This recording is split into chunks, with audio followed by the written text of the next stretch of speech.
ಮಹಾದೇವಿ ಅಮ್ಮ ಶ್ರೀ ಚಕ್ರವಾಸಿನಿ. ಕಲ್ಯಾಣಿ ಬಂಗಾರಿಗೆ ತುಂಬ ಭಯಂಕರವಾದ ಮದ್ದು ಹಾಕಿದ್ದಾಳೆ. ಈಗ ಬಂಗಾರಿನ ಉಳಿಸ್ಕೊಳ್ಳೋದಕ್ಕೆ ಇರೋದು ಒಂದೇ ದಾರಿ, ಪ್ರಾಣಗ್ರಹಣ ವ್ರತ ಅಂತ ಒಂದಿದೆ. ಅದರ ಆಚರಣೆ ಹೇಗೆ ಮಾಡೋದು ಅಂತ ಹೇಳಿ. ಮೊದಲು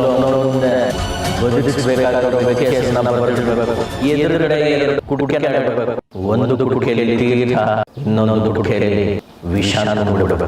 ನಾನು ಬರ್ಕೊಡೋ ಮಂತ್ರನ ಉಚ್ಚಾರಣೆ ಮಾಡ್ತಾ 1007 ಹೂಗಳನ್ನ ಅನ್ನೋರಿಗೆ ಪುಷ್ಪಾರ್ಚನೆ ಮಾಡಬೇಕು. ರಶ್ಮಿ, ಬಂಗಾರಿವ್ರು ಸಂಬಂಧಪಟ್ಟವರು ಬೇರೆ ಯಾರಾದರೂ ಈ ವ್ರತ ಮಾಡ್ಕೊಳ್ಳಿ, ನೀನು ಮಾತ್ರ ಮಾಡಬೇಡ.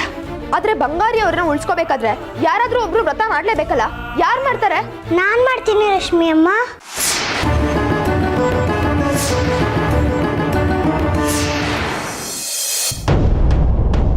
ಹುಷಾರ್ ಹಿರಣ್ಮಯ್, ಏನೇ ಕಷ್ಟ ಬಂದ್ರು ವ್ರತ ಮಾತ್ರ ನಿಲ್ಲಿಸ್ಬೇಡ, ಸರಿನಾ? ಸರಿ.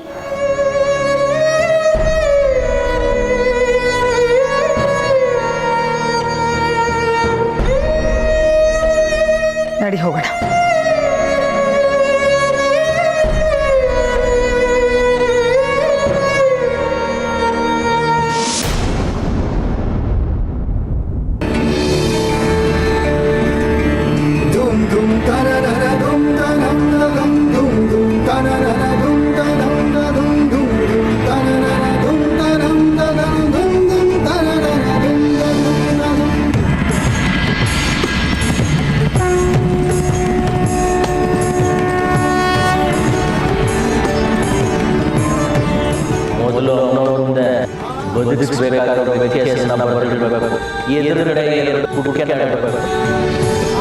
ಒಂದು ಕುಡುಕೆಯಲ್ಲಿ ತೀರ್ಥ, ಇನ್ನೊಂದು ಕುಡುಕೆಯಲ್ಲಿ ವಿಷಾನ ಬಿಡಬೇಕು.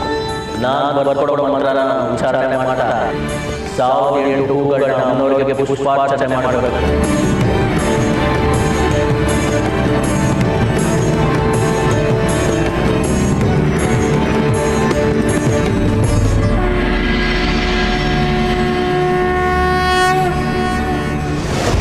ಹೇಳಿ, ಏನು ಹೇಳಿ ಕಳಿಸಿದ್ರಲ್ಲ?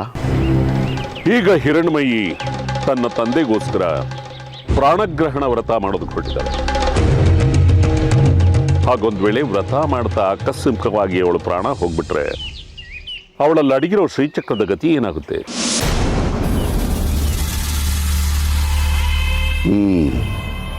ಇದು ನಿಮ್ಮ ಸಮಸ್ಯೆ. ಎಂಥ ಕುಟಿಲೋಪಾಯಗಳ್ರಿ ಶಾಸ್ತ್ರಿಗಳೇ ನಿಮ್ದು. ಪಾಪ, ಆ ಮಗುಗೆ ಏನಾಗಿದೆ ಎತ್ತಾಗಿದೆ ಅಂತ ಯೋಚನೆ ಮಾಡೋದು ಬಿಟ್ಟು ಶ್ರೀಚಕ್ರದ ಬಗ್ಗೆ ಯೋಚನೆ ಮಾಡ್ತಿದ್ದೀರಲ್ಲ, ಎಂಥ ಸ್ವಾರ್ಥಿಗಳ್ರಿ ನೀವು. ಆಯ್ತು, ನಾನು ಸ್ವಾರ್ಥಿ. ನಾನು ಬದುಕಿರೋದೇ ಶ್ರೀಚಕ್ರವನ್ನು ಪಡ್ಕೊಳ್ಳೋದಕ್ಕೆ ಅಂತ ನಿಮಗೂ ಗೊತ್ತಿರೋ ವಿಚಾರ. ನಿಮ್ಮ ಪ್ರಶ್ನೆಯಲ್ಲೇ ಉತ್ತರನೂ ಅಡಗಿದೆಯಲ್ಲ ಶಾಸ್ತ್ರಿಗಳೇ. ಅಂದ್ರೆ ಆ ಮಗು ಶ್ರೀಚಕ್ರವನ್ನು ಹೊತ್ತುಕೊಂಡಿರುವಂಥ ಮಗು, ಆ ಮಗುಗೆ ಸಾವಿರುತ್ತೇನ್ರಿ?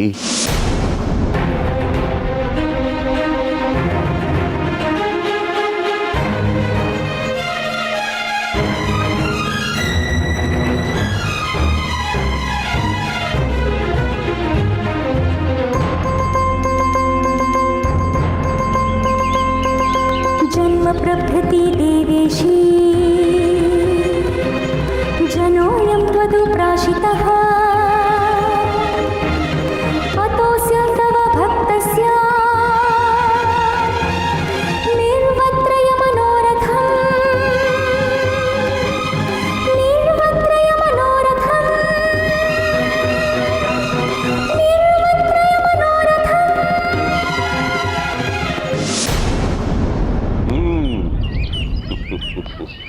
ಅದು ಸರಿಯೇ.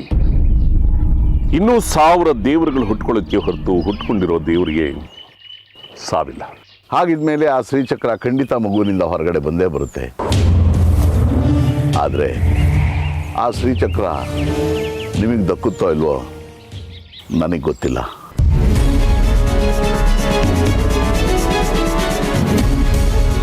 ಅದಕ್ಕೆ ನಾನು ಇನ್ನೊಂದು ರೀತಿಯಲ್ಲಿ ಯೋಚನೆ ಮಾಡ್ತಾ ಇದ್ದೀನಿ.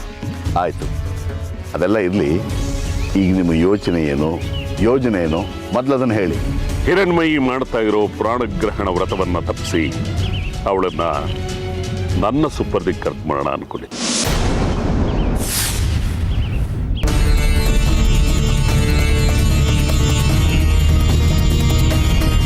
ಅದೇನೋ ಹೇಳ್ತಾರಲ್ಲ, ನಿಮಗಿಂತ ಮೂರ್ಖರಿಲ್ಲ, ನನಗಿಂತ ದಡ್ಡನಿಲ್ಲ ಅಂತ.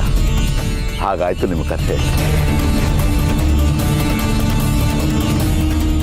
ಒಗಟಿನಲ್ಲಿ ತಿವಿಯೋದು ಬೇಡ, ಅದೇನು ಅಂತ ನೇರವಾಗಿ ಹೇಳಿ. ನೀವು ನಿಮ್ಮ ದುಷ್ಟಚಾಳಿನ ಬಿಡೋದಿಲ್ಲ ಅಂತ ನನಗೆ ಗೊತ್ತಿದ್ರು ನಾನು ನಿಮಗೆ ಬುದ್ಧಿ ಹೇಳೋದಂತೂ ತಪ್ಪಿಲ್ಲ. ಅಂದ್ರೆ ನನ್ನಿಂದ ಅದನ್ನ ತಡೆಯೋದಕ್ಕೆ ಸಾಧ್ಯ ಇಲ್ಲ ಅಂತಾನ? ಅಮ್ಮನವ್ರ ಇಚ್ಛೆ ಏನಿದೆ ಅಂತ ಯಾರಿಗೆ ಗೊತ್ತು ಶಾಸ್ತ್ರಿಗಳೇ? ನಿಮ್ಮ ಪ್ರಯತ್ನ ನೀವು ಮಾಡಿ. ದುಷ್ಟರಿಗೆ ಹೇಗೆ ಬುದ್ಧಿ ಕಲಿಸ್ಬೇಕು ಅಂತ ಆ ಮಹಾತಾಯಿಗೆ ಚೆನ್ನಾಗಿ ಗೊತ್ತಿದೆ. ಆಗಾಗ ದುಷ್ಟ ಶಿಕ್ಷಣೆ ಮಾಡದೇ ಇದ್ರೆ ಅಮ್ಮನವ್ರ ಮಹಿಮೆ ಈ ಪ್ರಪಂಚಕ್ಕೆ ಹೇಗೆ ಗೊತ್ತಾಗಬೇಕು?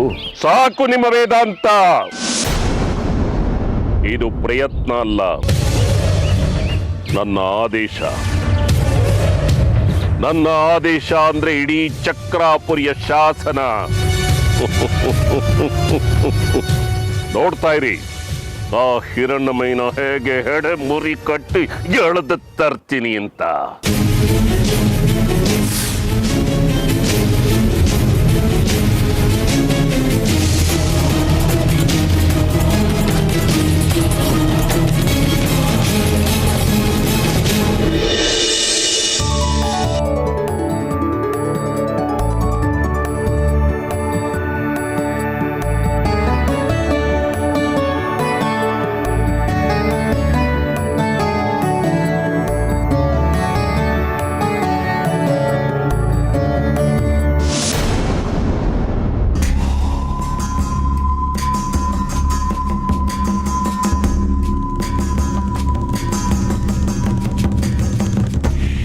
ಎಲ್ಲಾನು ಅಚ್ಚುಕಟ್ಟಾಗೆ ಮಾಡ್ಕೊಂಡಿದ್ದಾರೆ.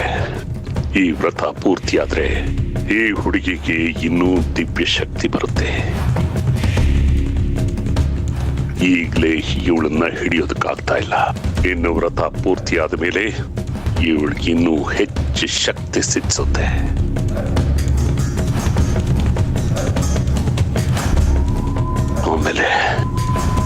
ಆಮೇಲೆ ಇವಳಲ್ಲಿರೋ ಶ್ರೀಚಕ್ರನ ಪಡ್ಕೊಳ್ಳೋದಕ್ಕೆ ಸಾಧ್ಯನೇ ಇಲ್ಲ.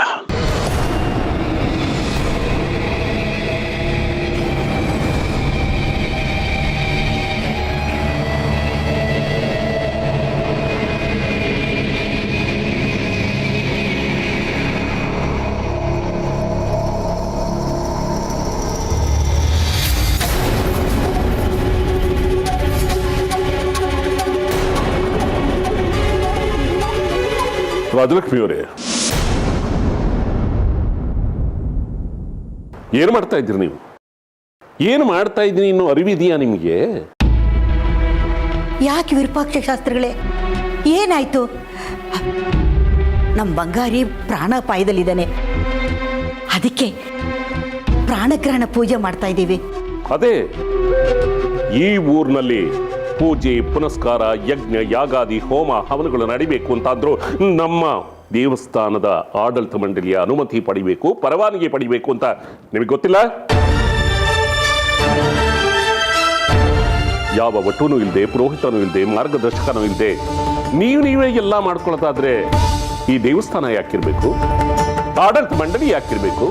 ನಡೆದಾಡೋ ದೇವರು ಅನ್ನಿಸ್ಕೊಂಡಿರೋ ಈ ವಿರೂಪಾಕ್ಷ ಶಾಸ್ತ್ರಿ ಯಾಕಿರ್ಬೇಕು?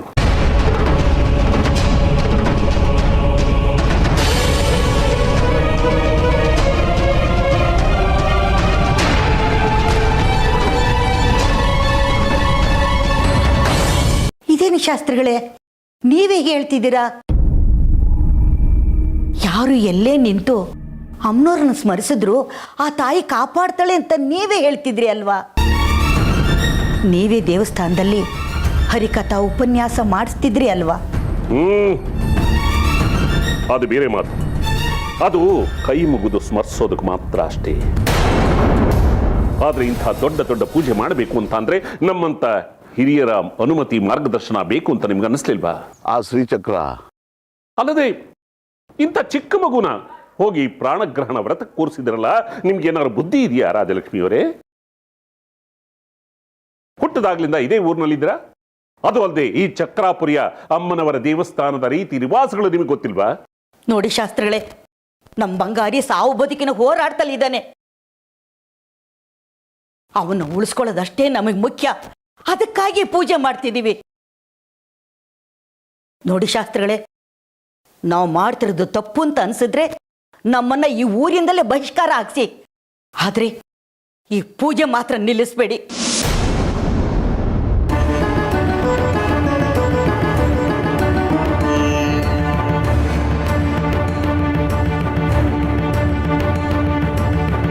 ಇದೇನು ರಾಜಲಕ್ಷ್ಮಿ ಅವರೇ, ತಿಳಿದವರಾಗಿ ಊರಿನ ಹಿರಿಯರಾಗಿ ನೀವು ಹೀಗೆ ಮಾತಾಡ್ತಾ ಇದ್ರಲ್ಲ, ನನ್ನ ವಿರುದ್ಧವಾಗಿ ನಿಲ್ತಾ ಇದ್ರಲ್ಲ, ಇದು ಸರಿನಾ? ಹೌದು, ನಮ್ಮ ಬದುಕು ನಮಗೆ ಮುಖ್ಯವಾದಾಗ ನಿಮ್ಮ ರೀತಿ ನೀತಿಗಳು ನಮಗೆ ಮುಖ್ಯ ಅಲ್ಲ. ಅದೇನ್ ಮಾಡ್ಕೋತಿರೋ ಮಾಡ್ಕೊಳ್ಳಿ, ನಮಗೆ ಅಮ್ಮನವ್ರ ಕೃಪೆ ಮುಖ್ಯ. ಆಯ್ತು, ಹೋಗ್ಲಿ ಬಿಡಿ. ಆಗಿದ್ದಾಗೋಯ್ತು, ತಪ್ಪು ನಡೆದು ಹೋಗಿದೆ. ಇದು ಹೀಗೆ ಮುಂದುವರಿಯೋದು ಬೇಡ. ಈ ವ್ರತನ ಇಲ್ಲಿಗೆ ನಿಲ್ಲಿಸ್ಬಿಡಿ. ಹಿರಣ್ಮಯಿ ಮಾಡಿರೋ ತಪ್ಪಿಗೆ ಪ್ರಾಯಶ್ಚಿತ್ತವಾಗಿ ಇವಳನ್ನ ನನ್ನ ಜೊತೆ ದೇವಸ್ಥಾನಕ್ಕೆ ಕಳಿಸ್ಕೊಡಿ. ನಾನು ಶುದ್ಧಿ ಮಾಡಿ ಕಳಿಸ್ತೀನಿ.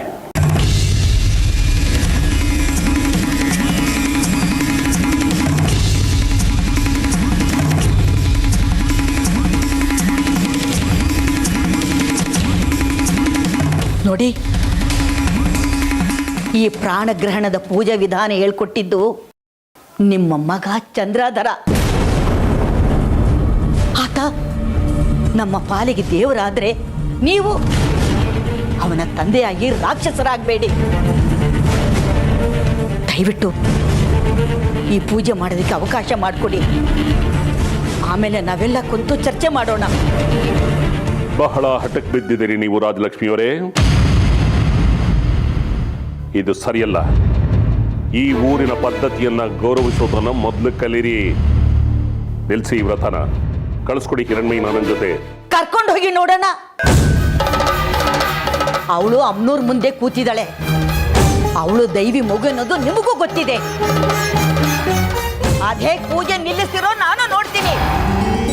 ನಮಗೆ ಅಮ್ನೂರ್ ಕೃಪೆ ಸದಾ ಇರುತ್ತೆ. ಓಹೋ, ಹೀಗೆಲ್ಲ ಹೇಳಿದ್ರೆ ನಿಮ್ಗೆ ಅರ್ಥ ಆಗೋದಿಲ್ಲ. ಏನು ಮಾಡಬೇಕು ಅದನ್ನು ಮಾಡಿದ್ರೇನೆ ಗೊತ್ತಾಗೋದು. ಹಿರಣ್ಮಯಿ, ನಿಲ್ಸು ವ್ರತನ. ಬಾ ನನ್ನ ಜೊತೆ.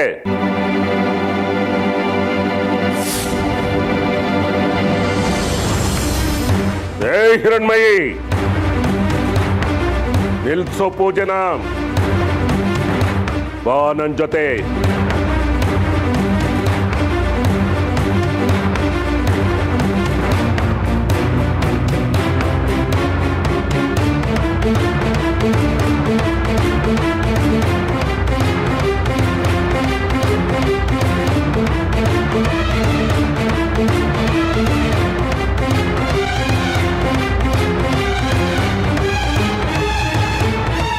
ಹಿರಣ್ಮಯಿ, ಬಾ ನನ್ನ ಜೊತೆ ಎಂದೆ. ಬಾ.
ಆಯ್ತಾ ಶಾಸ್ತ್ರಿಗಳೇ? ಮುಖಕ್ಕೆ ಮಂಗಳಾರತಿ.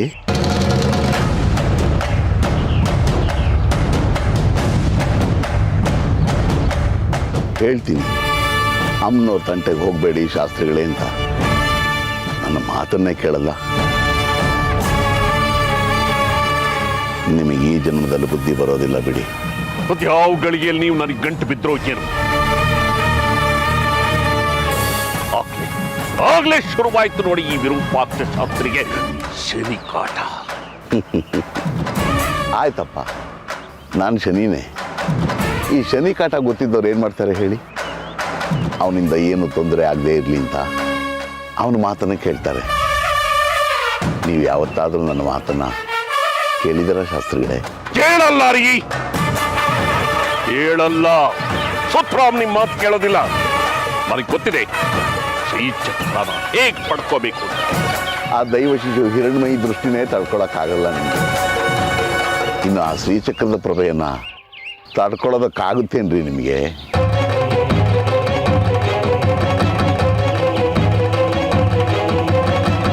ಸೂರ್ಯ ಪ್ರಕಾಶನ ನಾವು ಬೆಳಕಾಗಿ ಪಡ್ಕೋಬೇಕಷ್ಟೇ.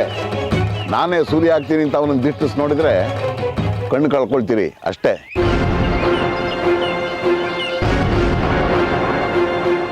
ನೀವಿಲ್ಲೇ ಕೂತಿದ್ರು ಅಲ್ಲಿ ನಡೆದಿದ್ದೆಲ್ಲ ಹೆಂಗ್ರಿ ಗೊತ್ತಾಯ್ತು ನಿಮ್ಗೆ? ನಾನು ಕಣ್ಣು ಮುಚ್ಚಿ ಧ್ಯಾನ ಮಾಡಿದರೆ ಇಡೀ ಈ ಪ್ರಪಂಚದ ಆಗು ಹೋಗುಗಳೆಲ್ಲ ಪರದೆ ಮೇಲೆ ಚಿತ್ರ ಮೂಡಿದ ಹಾಗೆ ನನ್ನ ಕಣ್ಣು ಮುಂದೆ ಮೂಡುತ್ತೆ. ಅದು ನಿಮಗೂ ಗೊತ್ತಿದೆ. ದೇಶಿಕರೇ, ನಿಮಗೊಂದು ಮಾತು ಕೇಳ್ತೀನಿ. ನಿಮಗೆ ನಾಚಿಕೆ ಮಾನ ಮರ್ಯಾದೆ ಏನೂ ಇಲ್ವಾ? ಯಾಕೆ ಸ್ವಾಮಿ ಹಾಗೆ ಹೇಳ್ತೀರಿ? ಅದೆಲ್ಲ ಇರೋ ಹೊತ್ತಿಗೆ ತಾನೇ ಈ ಚಕ್ರಾಪುರಿ ಅಮ್ಮನವರ ಮಹಿಮೆನೆಲ್ಲ ಜನರಿಗೆ ತಿಳಿಸ್ತಿರೋದು, ಆಗಾಗ್ಗೆ ಬಂದು ನಿಮಗೆ ಬುದ್ಧಿ ಹೇಳಿ ಎಚ್ಚರಿಸ್ತಿರೋದು. ನನ್ನ ಮನೆ ನನ್ನ ದೇವಳದ ಕೂಳು ತಿಂದು ನಮ್ಗೆ ದ್ರೋಹ ಬಗಿತಿರಲ್ಲ ಯಾವಾಗ್ಲೂ. ಇದು ಉಪ್ಪು ತಿಂದ ಮನೆಗೆ ದ್ರೋಹ ಬಗದಾಗಲ್ವೇನ್ರಿ? ಆಯ್ತು ಸ್ವಾಮಿ, ನೀವು ನನಗೆ ಅನ್ನ ಹಾಕಿದಿರಿ, ಆಶ್ರಯ ಕೊಟ್ಟಿದ್ದೀರಿ, ಎಲ್ಲ ಒಪ್ತೀನಿ. ಆದರೆ ಈ ಅನ್ನ ಹಾಕೋಕೆ ಆಶ್ರಯ ಕೊಡೋಕೆ ಆದಾಯ ಎಲ್ಲಿಂದ ಬರುತ್ತೆ? ಆ ಚಕ್ರಾಪುರಿ ಅಮ್ಮನವರ ದೇವಸ್ಥಾನದಿಂದ ತಾನೆ. ಅಂದ್ರೆ ಇದು ಅಮ್ಮನವರು ನಿಮಗೆ ಹಾಕಿದ ಕೃಪಾ ಭಿಕ್ಷೆ.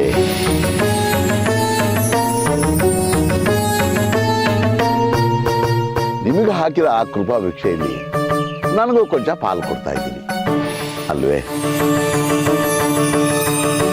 ಅಲ್ಲಿಗೆ ನಾನು ತಿಂತಿರೋದು ಅಮ್ಮನವ್ರ ಪ್ರಸಾದ. ಇದರಲ್ಲಿ ನಿಮ್ಮ ಋಣ ಏನು ಬಂತು ಶಾಸ್ತ್ರಿಗಳೇ? ಆಯ್ತು, ಕಡೆ ಪಕ್ಷ ತಮ್ಮನೋರ್ ಋಣನಾದ್ರೂ ತೀರಿಸ್ಬೇಕಲ್ವಾ ನೀವು? ಅದನ್ನೇ ಸ್ವಾಮಿ ನಾನು ಮಾಡ್ತಿರೋದು. ನೀವು ಹಾಕಿದ ಅನ್ನಕ್ಕೆ ಪ್ರತಿಯಾಗಿ ನೀವು ಮಾಡ್ತಿರೋ ಈ ದುಷ್ಕೃತ್ಯಗಳ ಪರಿಣಾಮವನ್ನು ನಿಮಗೆ ತಿಳಿಸಿ ನಿಮ್ಮನ್ನು ಎಚ್ಚರಿಸ್ತಿದ್ದೀನಿ. ಇದು ಕೂಡ ಅಮ್ಮನವ್ರ ಋಣ ತೀರಿಸ್ತಿರೋ ರೀತಿನೇ ಅಲ್ವೇ? ಆದರೆ ಒಂದು ಮಾತು ಮಾತ್ರ ನೆನಪಿನಲ್ಲಿ ಇಟ್ಕೊಳ್ಳಿ ಶಾಸ್ತ್ರಿಗಳೇ, ಯಾರ ಋಣ ಯಾರ ಮೇಲೂ ಇರೋದಿಲ್ಲ. ಇದೆಲ್ಲ ಆ ಜಗನ್ಮಾತೆ ನೀಡ್ತಿರೋ ಭಿಕ್ಷೆ. ಅದು ಹಂಚೋದಷ್ಟೇ ನಮ್ಮ ಕೆಲಸ. ನನಗೆ ನೀವು ದಾಯಾದಿ ಶತ್ರುವಾಗೆ ಹುಟ್ಟಿದಿರೋ ಏನೋ ಅನಿಸ್ತಾ ಇದೆ.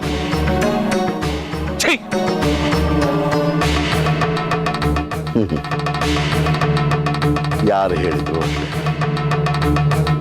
ಡೊಂಕಾದ ನಾಯಿ ಬಾಲ ನೆಟ್ಟಗಾದ ಉದಾಹರಣೆನೇ ಇಲ್ಲ.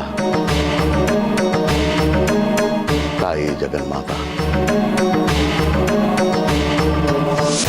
ಸೌಗಂಧಿ, ಸೌಗಂಧಿ, ಸೌಗಂಧಿ, ಏನೇ ಸೌಗಂಧಿ ತಿನ್ಕೊಂಡ್ ಕುಂತಿದ್ಯಾ? ವಿಷಯ ಗೊತ್ತಾಯ್ತಾ?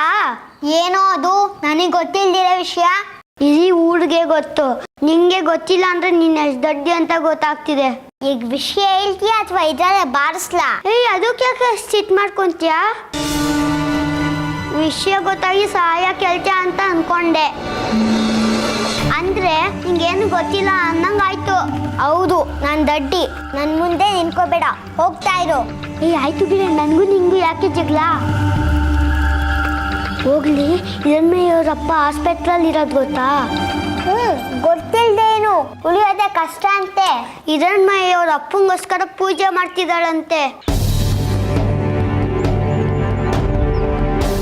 ಪೂಜೆ ಮಾಡೋದನ್ನ ನಿಮ್ಮಪ್ಪನೇ ಅಂತ ಹೇಳ್ಕೊತಿದ್ದು. ನಮ್ಮಪ್ಪ ನಮ್ಮಮ್ಮ ನನಗೆ ಸಹಾಯ ಮಾಡಲ್ಲ, ನನ್ನ ಶತ್ರುಗೆ ತುಂಬಾ ಸಹಾಯ ಮಾಡ್ತಾರೆ. ಏನು ಮಾಮೂಲಿ ಥರ ಪೂಜೆ ಕೆರ್ಸ್ಬೇಕಲ್ವಾ? ಅದಕ್ಕೆ ನೀನು ಕರಿಬೇಕಲ್ಲ, ಯಾಕೆ ಕರೆದಿಲ್ಲ ಅಂತ ಯೋಚನೆ ಆಯ್ತು, ಅದಕ್ಕೆ ಓಡ್ ಬಂದೆ. ಒಳ್ಳೆ ಸುದ್ದಿನೇ ಹೇಳಿದ್ಯಾ, ಯೋಚನೆ ಮಾಡ್ತೀನಿ ಇರು. ನೀನು ಯೋಚನೆ ಮಾಡ್ಕೊಂಡು ಕುಂತಿದ್ರೆ ಅಲ್ಲಿ ಪೂಜೆ ಮುಗ್ದೋಗ್ಬಿಡುತ್ತೆ.